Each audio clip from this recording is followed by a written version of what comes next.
September 19th, 2016, Monday of the 25th week in Ordinary Time. A reading from the book of Proverbs.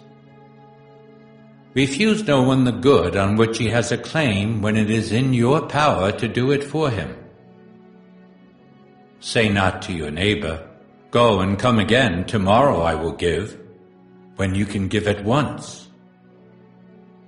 Plot no evil against your neighbor, against one who lives at peace with you.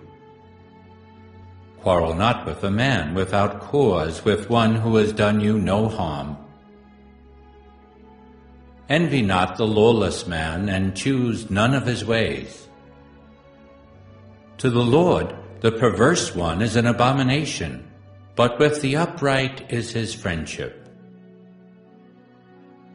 The curse of the Lord is on the house of the wicked, but the dwelling of the just he blesses.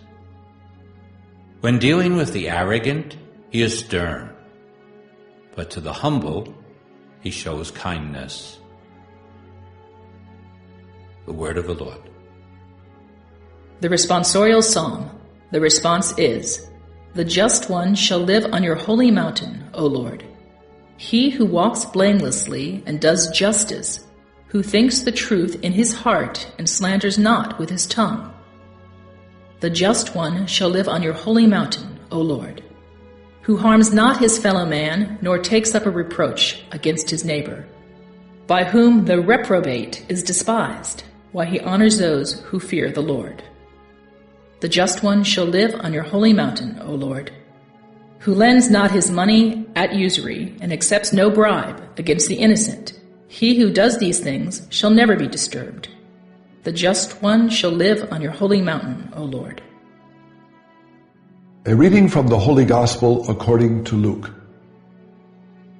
Jesus said to the crowd, "No one who lights a lamp conceals it with a vessel or puts it under a bed. Rather, he places it on a lampstand so that those who enter may see the light. For there is nothing hidden that will not become visible, and nothing secret that will not become known and come to light. Take care then how you hear. To anyone who has, more will be given, and from the one who has not, even what he seems to have will be taken away."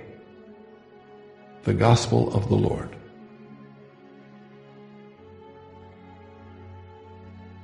September 19th, Monday of the 25th week in Ordinary Time.